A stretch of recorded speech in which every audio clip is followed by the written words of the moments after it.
चलो। Hello dear student, जैसा कि हमने आपसे बताया था, कल का क्लास हमने इसी पे रोक दिया था। कोलिजन थियरी को स्टार्ट किया था और कोलिजन थियरी के बारे में हमने कल आपको बताया था क्या होता है, कैसे होता है, ये स्टार्ट करना है। तो आइए देखते हैं। हमने कल बताया था it is based on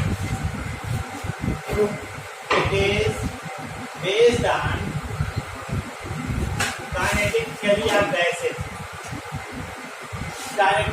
off gases. ये किस पर बेस्ड है? काइनेटिक थियरी ऑफ गैस पे बेस्ड है। और इसमें जो है मॉलिक्यूल्स को आप क्या कंसीडर करेंगे? Hard and rigid sphere.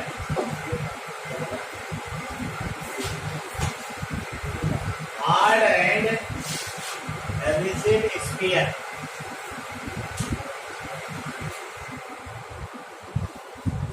Molecule को हार्ड और रिजिड स्फीयर के रूप में यहाँ पे कंसीडर करें। ठीक, हमने आपसे ये भी चर्चा किया था कि कोलिजन थियरी के लिए सबसे पहली शर्त क्या है यहाँ पे कि according to this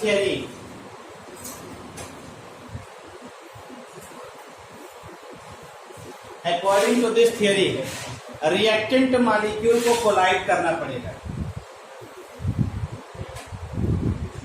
in order to form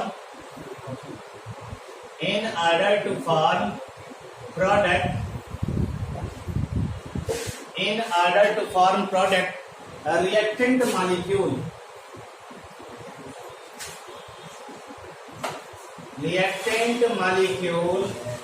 must collide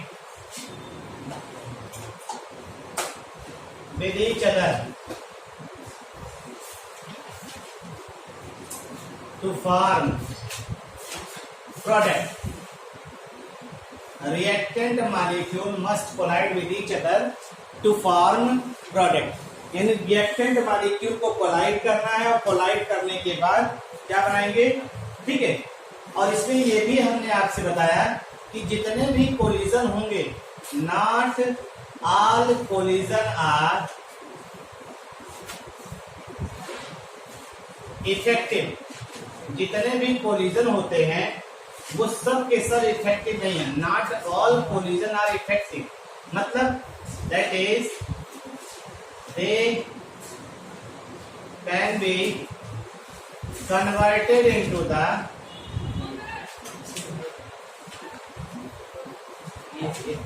product. They can be converted into the product. Effective collision और इनइफेक्टिव कह रहे हैं हम लोग।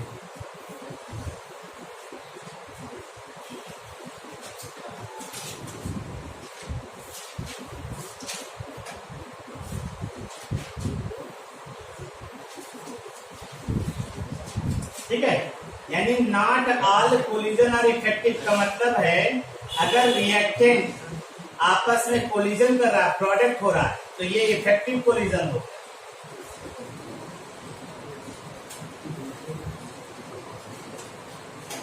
ठीक है, और रिएक्टेंट आपस में कोलिजन करे और प्रोडक्ट ना बने तो ये क्या कहलाएगा? इनइफेक्टिव।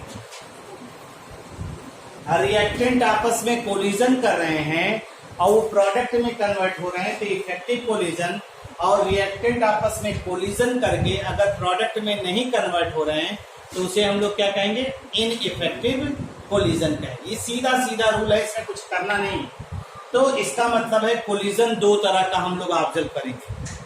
यहां तक कल लिखा था ना आपने? तो कोलिजन हमने इसका मतलब हो गया दो तरह का।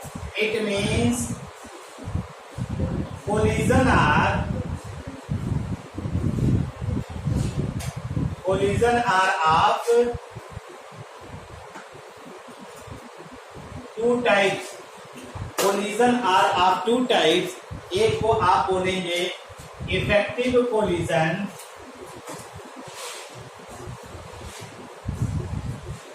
एक को बोलेंगे इफेक्टिव कोलिजन और एक को बोलेंगे इनइफेक्टिव कोलिजन।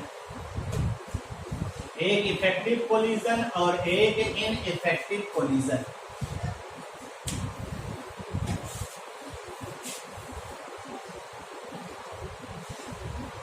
इफेक्टिव कोलिजन और इनइफेक्टिव कोलिजन। देखिए, जब भी रिएक्टेंट मॉलिक्यूल आपस में कोलाइड करते हैं तो ये जरूरी नहीं है कि सारे के सारे कोलिजन जो हैं वह इफेक्टिव ही हो। सारे के सारे कोलिजन इफेक्टिव हो ये जरूरी नहीं। कैसे?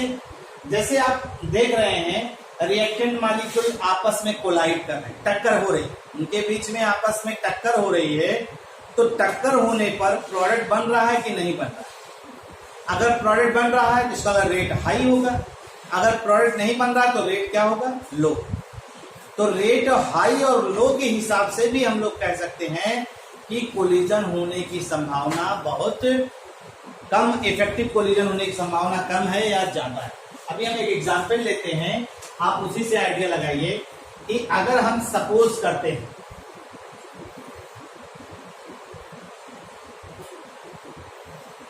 सपोज करें अगर हम इसको सपोज करें फॉर ए गैसियस सिस्टम,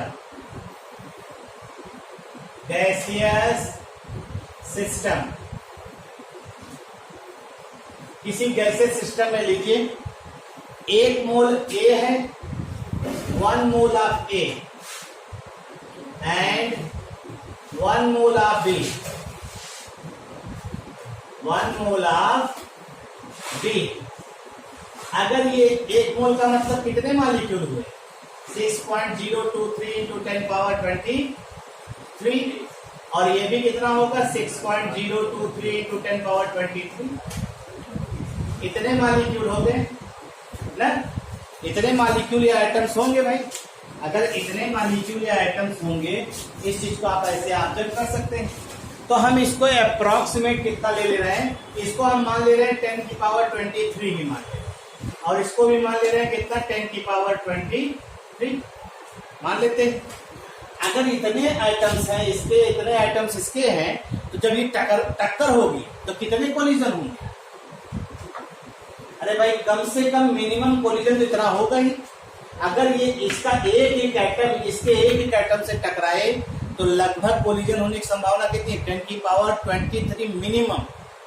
लेकिन अगर एक एटम इसके सारे एटम से अलग अलग करे तो कोलिजन का पता नहीं कितना टाइम हो जाएगा, है? तो इस तरह से हमारा कहने का यहाँ जो मकसद है वो समझिए। हमारा जो कहने का यहाँ मकसद है, इट मीन्स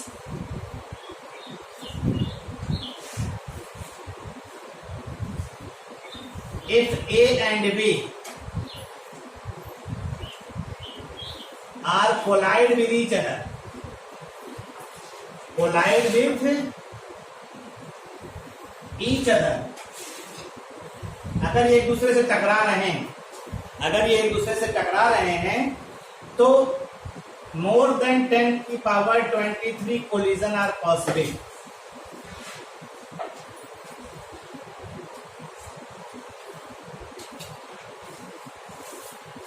तो अगर 10 की पावर 20 कोलिजन पॉसिबल है,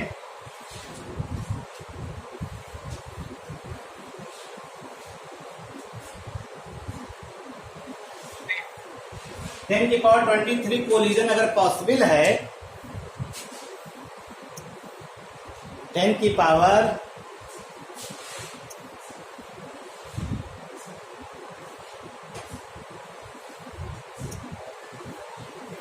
ध्यान दीजिएगा, अगर 10 की पावर 23 कोलिजन पॉसिबल है तो इसका मतलब है रेट क्या होना चाहिए?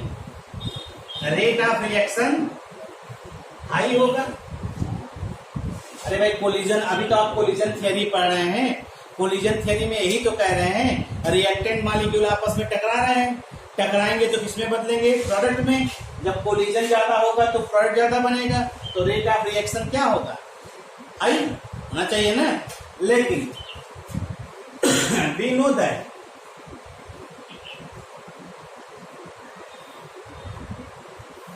know that there is a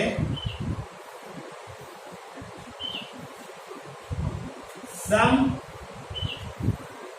reaction whose rate is very low,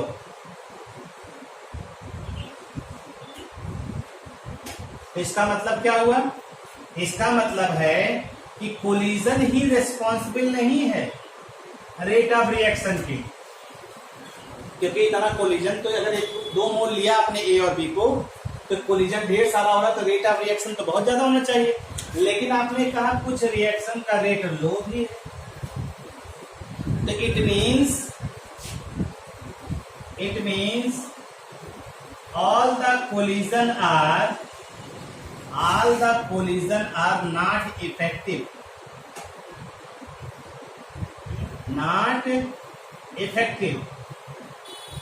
इसका मतलब है सारे कोलिजन इफेक्टिव नहीं हो, some collision are also ineffective,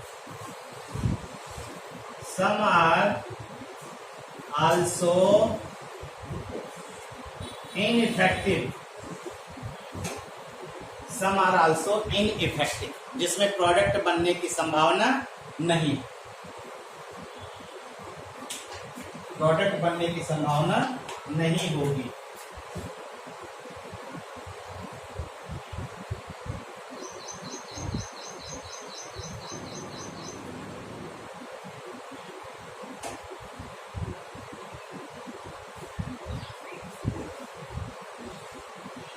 फिर समझ लीजिए हमने क्या कहा। हमने कहा कि आप देखिए इस तरह से मॉलिक्यूल की संख्या ज्यादा है, अगर मॉलिक्यूल की संख्या ज्यादा है तो कोलिजन भी ज्यादा होगा, कोलिजन ज्यादा होगा तो रेट ऑफ रिएक्शन भी ज्यादा होना चाहिए, ये शर्त है, क्योंकि कोलिजन थ्योरी पढ़े हैं ना। लेकिन हमने देखा कुछ रिएक्शन का रेट बहुत कम है, रेट कम है इसका मतलब सारे के सारे कोलिजन इफेक्टिव नहीं होते, कुछ इनइफेक्टिव भी होते। इसका मतलब है सिर्फ आप ये कहीं टक्कर हो गई प्रोडक्ट बन जाएगा, जरूरी नहीं, जरूरी ये है कि इफेक्टिव कोलिजन कब होगा, ये सिचुएशन आप क्रिएट करिए, समझिए किस सिचुएशन में इफेक्टिव कोलिजन होगा और किस सिचुएशन में इनइफेक्टिव कोलिजन होगा।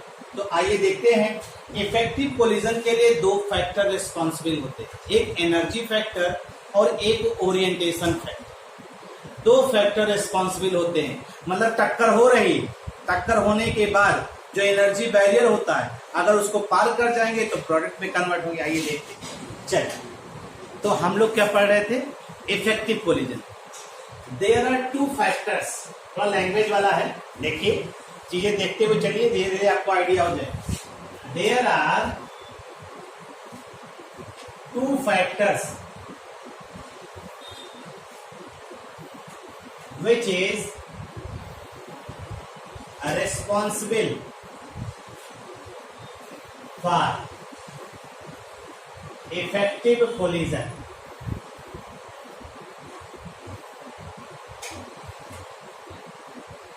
एक को हम लोग कहते हैं एनर्जी फैक्टर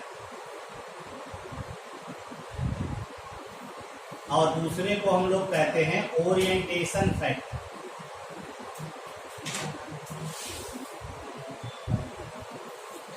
एनर्जी फैक्टर और ओरिएंटेशन फैक्टर, एनर्जी फैक्टर और ओरिएंटेशन फैक्टर, ठीक है भाई। अब एनर्जी फैक्टर क्या होता है, तो हर केमिकल रिएक्शन के लिए एक एनर्जी बैरियर होता है, ठीक है, एनर्जी बैरियर होता है और रिएक्टेंट की अपनी एनर्जी होती है। अगर वो रिएक्टेंट उस एनर्जी बैरियर को पार कर जाए तो इसका मतलब वो किस में कन्वर्ट हो जाएंगे, प्रोडक्ट में। अभी हम डायग्राम बना के आपको दिखाते भी। तो आइए पहला देखते हैं एनर्जी फैक्टर, पहला हम देखने चल रहे हैं एनर्जी फैक्टर।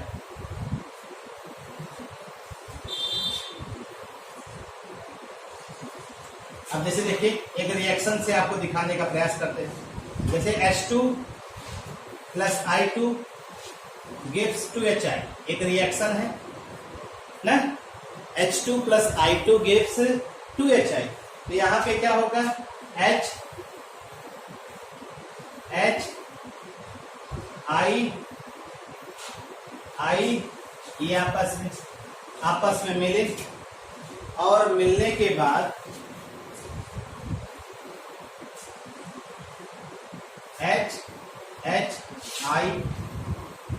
I हो गया। तो ये क्या हुआ, इंटरमीडिएट कंपाउंड, ये हो गया आपका एक इंटरमीडिएट कंपाउंड।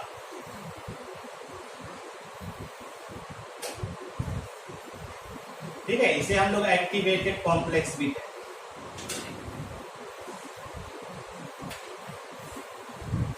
हैं, एक्टिवेटेड कॉम्प्लेक्स कहते हैं। इनका एनर्जी लेवल हाई होता है, हाई एनर्जी स्टेट, स्टेबिलिटी इसकी क्या होगी, बहुत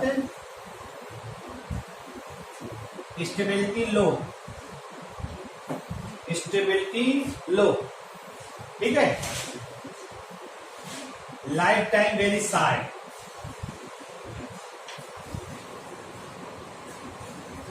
वेरी शार्ट मतलब शार्ट लिव्ड स्पीसीज। ये सब इसके बारे में है, ये सब किसके बारे में है, इस एक्टिवेटेड कॉम्प्लेक्स के बारे में। अब इसका मतलब है इनके बीच में बॉन्ड बन रहा है, इनके बीच में बॉन्ड बन रहा है और इनके बीच का बॉन्ड टूट रहा है, ठीक हो रहा है। H और H के बीच का बॉन्ड टूटेगा, H और I के बीच का बॉन्ड बनेगा। तो अगर इनके बीच में बॉन्ड बनेगा तो आप देखिए ये हो जाएगा HI और प्लस HI, ये हो गया HI का। इस तरह से 2 मोल यहाँ पे बन जाए, सिंपल दिखाई दे रहा है ना।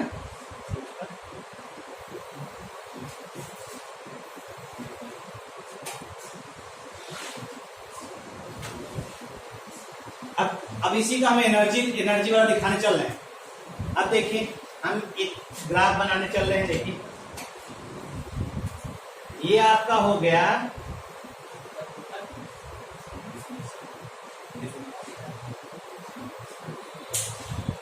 रिएक्शन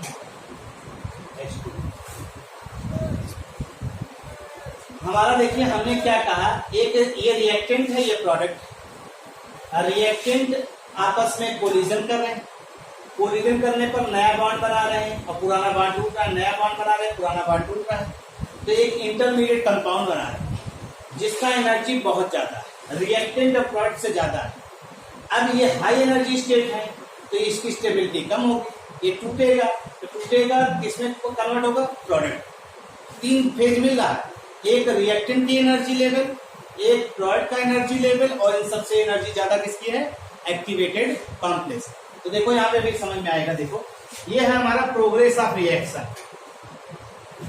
पहले देखो इसको, प्रोग्रेस ऑफ रिएक्शन है, इधर चलने पर रिएक्शन का प्रोग्रेस बढ़ा। इधर क्या है, एनर्जी, इधर चलने पर एनर्जी आ रहा। ये रिएक्टेंट को ले लिया, देखो ध्यान से, ये हमने रिएक्टेंट ले लिया ER, एनर्जी ऑफ रिएक्टेंट ले लिया। नीचे थोड़ा सा कहीं बना दे रहे हैं, ये मान लिया हमने क्या बना दिया, प्रोडक्ट का एनर्जी लेवल। तो यहाँ पे हम रिएक्टेंट, यहाँ प्रोडक्ट दिखा दे रहे हैं। हो गया, कोई दिक्कत, ध्यान से देखते रहो। अभी सिम काफी सजाएंगे तो फिर परेशान होगी, तो सजाना आपको ध्यान आ रहा है ना। अब देखिए हमने क्या कहा, रिएक्टेंट में कौन कौन है, H2 और I2 है, H2 और I2 है। प्रोडक्ट में कौन है, 2HI, एक हो रहा है। अब इसका मतलब इसका एनर्जी लेवल, इसका एनर्जी लेवल, 2 एनर्जी लेवल मिल गया। अब सबसे ज्यादा एनर्जी किसका है, इसका ना, तो इसका मतलब इसको ऐसे चलेगा। ये देखो ध्यान से, ये हो गया। अब ये एनर्जी लेवल किसको रिप्रेजेंट कर रहा है, ये एनर्जी लेवल किसको रिप्रेजेंट कर रहा है, इंटरमीडिएट कंपाउंड। ये इंटरमीडिएट कंपाउंड, यानी जब 2 रिएक्टेंट आपस में रिएक्शन कर रहे हैं तो एक इंटरमीडिएट कंपाउंड का फॉर्मेशन कर रहे हैं। अब आप गौर से देखिए, इसकी एनर्जी ER है, इसकी एनर्जी EP है और इसकी एनर्जी इंटरमीडिएट कंपाउंड की। तो ये जो इंटरमीडिएट कंपाउंड के करस्पॉन्डिंग एनर्जी होती है, इसे हम लोग पढ़ते ETH, थ्रेशोल्ड एनर्जी। क्या बोलते हैं, थ्रेशोल्ड एनर्जी। ठीक है, ये एक नंबर की डेफिनेशन में करके पूछा जाता है, थ्रेशोल्ड एनर्जी क्या होती है। अभी देखिएगा, तो यहां देखिए ये सिचुएशन हो गया भैया। तो एक चीज ये बताइए आप इस ग्राफ को देख करके ये आइडिया हो रहा है रिएक्टेंट की एनर्जी है, प्रोडक्ट की एनर्जी है। क्या देख के ये बता सकते हैं कि ये रिएक्शन एंडोथर्मिक है कि एक्सोथर्मिक है? ये भी तो डेल्टा ई होगा हो। डेल्टा ई बराबर ईपी माइनस ई आर। देख के बताओ कैसे जानोगे एक्सो है कि एंडो। तो यहाँ किसकी एनर्जी ज्यादा है? रिएक्टेंट की। तो यहाँ पे आपने दिखाया है रिएक्टेंट की एनर्जी ग्रेटर है प्रोडक्ट से, तो डेल्टा ई की वैल्यू क्या आएगी? निगेटिव ना। डेल्टा ई की वैल्यू निगेटिव आएगी, और अगर निगेटिव आएगी तो कौन सा प्रोसेस हो जाएगा? एक्सोथर्मिक।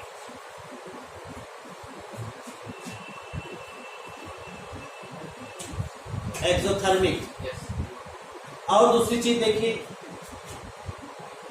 अगर आपका यही चीज अगर if E R is smaller than EP होता, E R is smaller than EP होता, उल्टा करिए, इसको नीचे कर, देखो ध्यान से, इसको यहां कर दीजिए और इसको उठा के यहां कर दीजिए, तो एंडो वाला भी बना दे रहे। देखो अगर ये यहां से ऐसे चलता, देखो ध्यान से,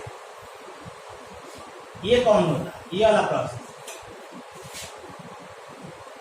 उल्टा हो गया ना, तो उल्टा हो गया ये वाला, तो कौन सा प्रोसेस होगा? एंडो। यार समझ नहीं पा रहे हो? एनर्जी किसकी ज्यादा है? रिएक्टेंट की एनर्जी ज्यादा है, तो डेल्टा ई की वैल्यू माइनस में आ रही है। डेल्टा ई अगर माइनस में आएगा तो एक्सोथर्मिक। अब हम कह रहे हैं प्रोडक्ट की एनर्जी कम हो गई, रिएक्टेंट की एनर्जी ज्यादा हो। उल्टा करेंगे, उल्टा कर दिए क्या? हाँ, और ये आर है ना, हम उल्टा इसको पढ़ रहे हैं, ये आर है ना, बार हो जाएगा जब यहां चलेगा ना। हाँ, तो रिएक्टेंट की एनर्जी क्या हो जाएगी? कम, और प्रोडक्ट की एनर्जी क्या हो जाएगी? ज्यादा। तो ये कौन सी प्रोसेस हो जाएगी? एंडो। और ये वाली कौन सी प्रोसेस है? एक्सो। तो ईपी, डेल्टा ई की वैल्यू आ जाएगी ईपी माइनस ई आर, यानी आ जाएगा पॉजिटिव में। तो ये कौन सा प्रोसेस हो जाएगा? एंडोथर्मिक। ये तो एनर्जी हो गया, ये तो एनर्जी हो। The minimum amount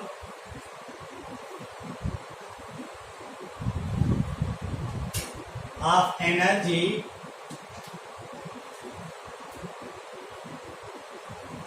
which must be the minimum amount of energy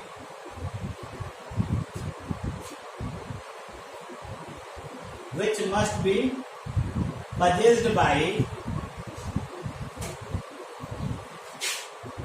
colliding molecule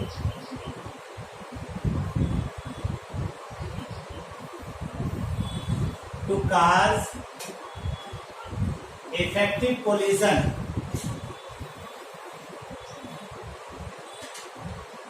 called threshold energy।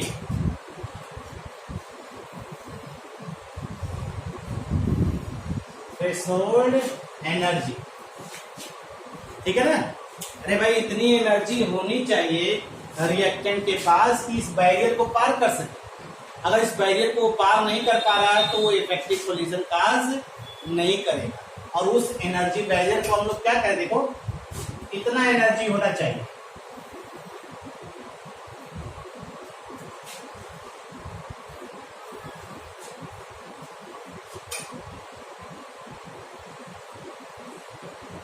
ठीक है भाई, इधर वाला हिस्सा समझ में आ रहा है? इधर वाला कोई दिक्कत तो नहीं?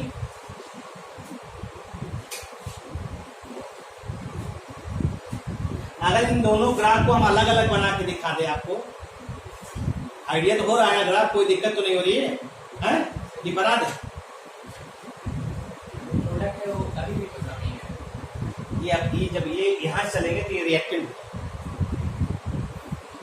ठीक है? ये डॉटेड वाला बताए, तो डॉटेड वाला जब यहां शुरू, इधर तो रिएक्टेंट है ना, ये प्रोडक्ट देखो हम बना दोनों अलग।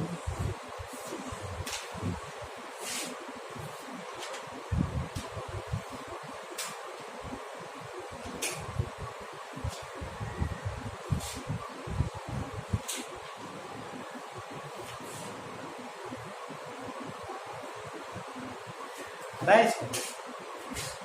कोई दिक्कत है ना, हटा दे।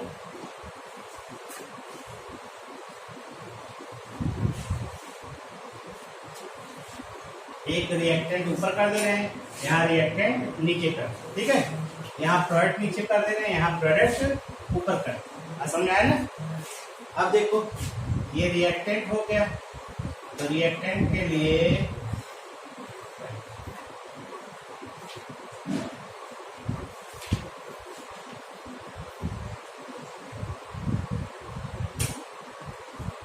ये एनर्जी ऑफ रिएक्टेंट, ये एनर्जी ऑफ प्रोडक्ट, यहाँ पे ये एनर्जी ऑफ रिएक्टेंट, ये एनर्जी ऑफ प्रोडक्ट, ठीक। ऊपर जाना है ये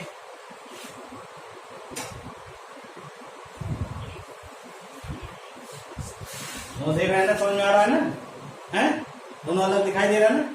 अब यहाँ कौन जाता है? ई आर, यहाँ कौन जाता है? ईपी। ऊपर है ना, ये ऊपर की तरफ चल रहा है ना। इस ग्राफ को देखकर तमाम चीजें सीख मतलब दिमाग। तो यहाँ पे ये प्रोडक्ट हो गया, ये रिएक्टेंट हो गया, और ये आपका हो गया एनर्जी बैरियर। ये भी हो गया आपका क्या? Energy barrier. इसी को हम लोग क्या कहते हैं? टीएच। इसी को क्या कहते हैं? टीएच, ठीक। इसी को हम लोग कहते हैं एक्टिवेटेड कॉम्प्लेक्स।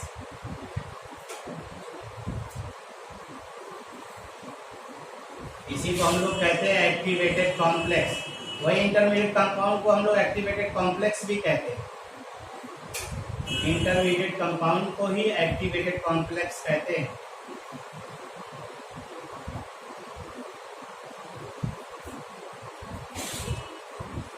इसी को इंटरमीडिएट कंपाउंड भी कहते हैं।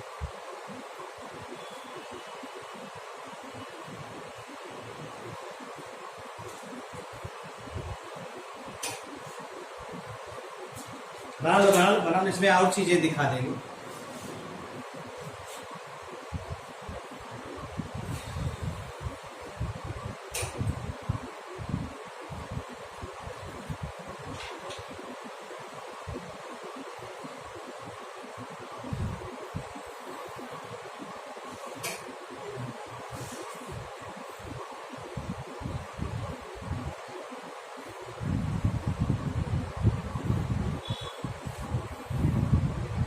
हो गया?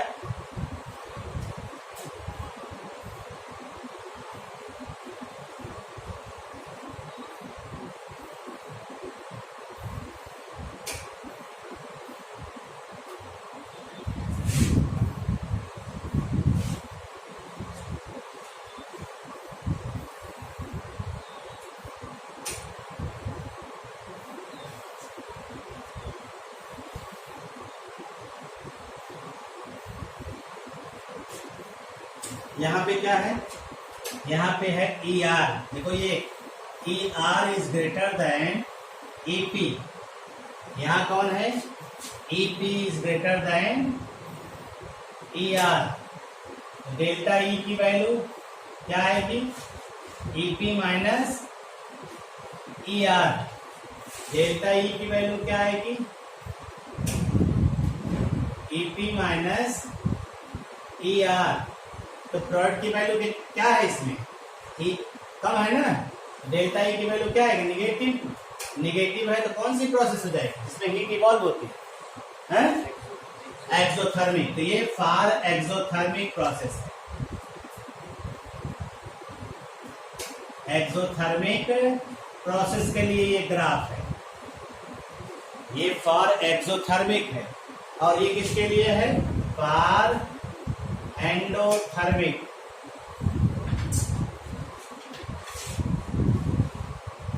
प्रोसेस, यानी delta E is equal to क्या हो जाएगा यहाँ? पॉजिटिव।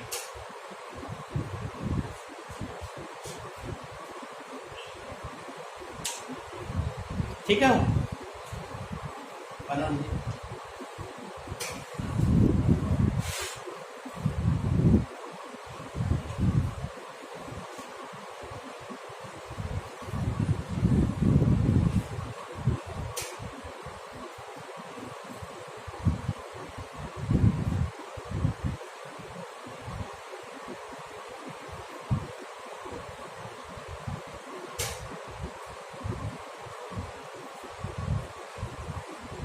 हो गया।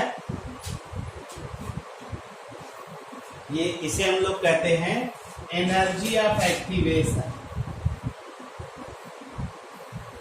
ये एनर्जी ऑफ एक्टिवेशन है फॉर फॉरवर्ड रिएक्शन। ठीक है, एक्टिवेशन एनर्जी से कहते फॉर फॉरवर्ड रिएक्शन। इतनी एनर्जी होनी चाहिए तभी रिएक्टेंट मॉलिक्यूल एक्टिवेट होते हैं और प्रोडक्ट में कन्वर्ट होते हैं। मतलब यह एनर्जी जो एक्टिवेटेड कॉम्प्लेक्स फॉर्मेशन के लिए जरूरी है। ठीक है, और यहां पे एक चीज और ध्यान रखिएगा, यहां पे क्या होगा, इसको क्या कहेंगे, ये कौन सी है, ये क्या है, ये वो वाला, ये भी तो एक्टिवेशन एनर्जी है मेरे लाल, और ये भी फॉरवर्ड रिएक्शन के लिए। इसका मतलब है एंडोथर्मिक का एक्टिवेशन एनर्जी क्या है, फॉरवर्ड रिएक्शन के लिए ज्यादा। देख रहे हैं, यहाँ पे देखो ये वाला कौन सा है एक्टिवेशन एनर्जी, अगर रिएक्शन रिवर्सिबल है तो देखो इसका उल्टा देखो, ये किसके लिए एक्टिवेशन एनर्जी होगा, बैकवर्ड रिएक्शन के लिए। ये energy of activation backward reaction के लिए, और ये किसके लिए होगा, देखिए energy of activation backward reaction के लिए। ठीक है, energy of activation backward reaction के लिए। अब आप देखिए इसमें थ्रेशोल्ड एनर्जी कहां दिखाई देती है। थ्रेशोल्ड एनर्जी जो है ये इस लेवल की एनर्जी जो मिनिमम एनर्जी स्टेट है, वहां से यहां तक की एनर्जी डिफरेंस, ये एनर्जी जो है इसकी ETH कहलाएगी। ठीक है, इसकी जो एनर्जी है इस एनर्जी को आप क्या कहेंगे, ETH। ध्यान दीजिएगा, इसी को हम लोग थ्रेशोल्ड एनर्जी कहते हैं। क्या कहते हैं, थ्रेशोल्ड एनर्जी। इसी को ब्रैकेट में क्या कहेंगे, ETH, तो लिखा ही। ठीक है, और ये आप जानते हैं ये क्या है, डेल्टा E। डेल्टा E है, ये क्या है आपका, डेल्टा E।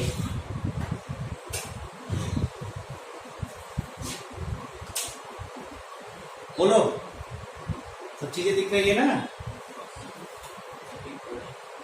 दिख तो रही होगी। खैर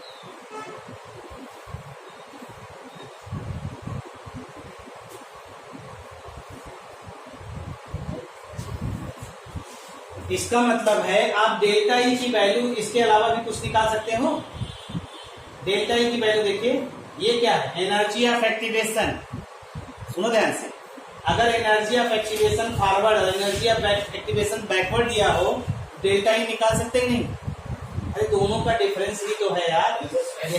तो इसका मतलब है डेल्टा ई बराबर लिख सकते हैं energy of activation forward minus energy of activation backward. लिख सकते हैं ना, यानी हम लोग लिख सकते हैं delta E is equal to energy of activation for forward minus energy of activation for backward. वही चीज तो होगा हो, है वही चीज तो। अरे ये एनर्जी है रिएक्टेंट का, ये एनर्जी है प्रोडक्ट का, तो इसका डिफरेंस ही तो निकालना है। तो ये मालूम है, ये मालूम है, तो निकाल सकते हैं। कभी कभी डेल्टा एनर्जी ऑफ एक्टिवेशन की सहायता से डेल्टा ई निकालने को कह दिया जाए और पूछ लिया जाए रिएक्शन एक्सोथर्मिक है कि एंडोथर्मिक है। आपको ये ग्राफ ना दिया, आपको ये ग्राफ ना दिया हो, तब आपसे पूछ लिया जाए कि आखिर बताइए given reaction energy of activation. इसका मतलब है अगर energy of activation forward reaction का लो होगा और बैकवर्ड रिएक्शन का ज्यादा होगा, तब भी ये भी क्या हो जाएगा, डेल्टा ई कैसा हो जाएगा, एक्सोथर्मिक ना। और यहाँ पे देखो energy of activation forward reaction का देखिए, ये क्या है, हाई है, और ये क्या है, लो है, तो ये कैसा रिएक्शन हो जाएगा, एंडोथर्मिक हो जाएगा। तो पहचानना है आपको, आप ग्राफ को किस लेवल पे पहचान सकते हैं।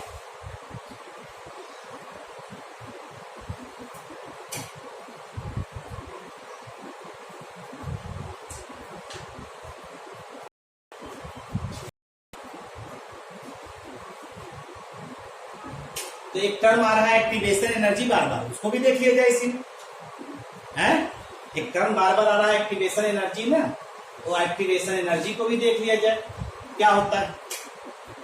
हटा इसको, तो आइए इसी नीचे देख लेते हैं।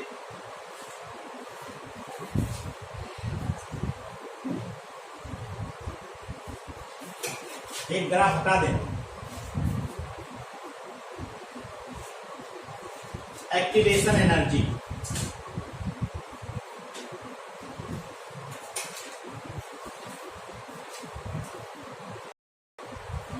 इसे EA से डिनोट करेंगे, EA से डिनोट करेंगे, ठीक। इसका मतलब the additional energy, the additional energy required by reactant,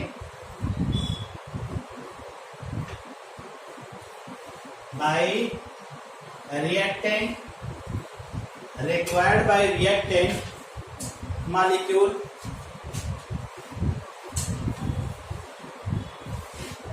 to form activated complex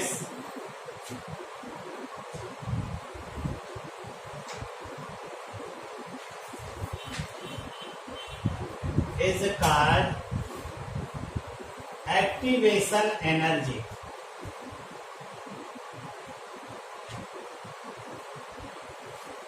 activation energy यानी आप चाहे लिख सकते हैं डेल्टा H और delta E is equal to EP minus ER, ठीक, ठीक है। एंथैल्पी ये क्या है, एंथैल्पी चेंज, और ये बराबर लिख सकते हैं क्या, enthalpy energy of activation for backward reaction minus energy of activation for forward reaction minus energy of activation for backward reaction. इससे भी निकाल सकते हैं, ये बताया था ना, energy of activation for forward reaction minus energy of activation for backward reaction, निकाल सकते हैं नहीं।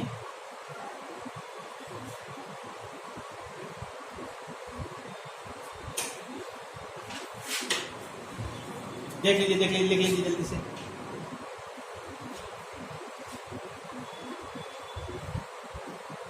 ठीक,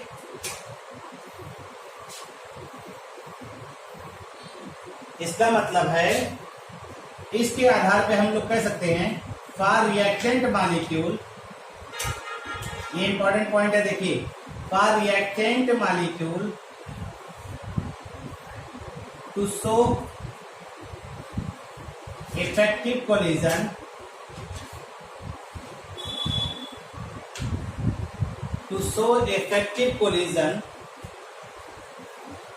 must have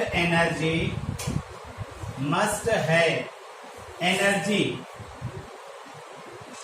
greater than or equal to EA, ये शर्त है, ये कंडीशन हो गई। देखिए एनर्जी जो रिएक्टेंट मॉलिक्यूल की होनी चाहिए वो या तो इससे ज्यादा हो EA से या उसके बराबर हो, तभी वो रिएक्टेंट मॉलिक्यूल क्या शो करेगा, इफेक्टिव कोलिजन शो करेगा। आप समझाए ना, रिएक्टेंट मॉलिक्यूल के लिए इफेक्टिव कोलिजन तभी संभव है। ठीक है भाई, हमारे ख्याल से आप इतनी बातों को डील कर सकते हैं। Thank you.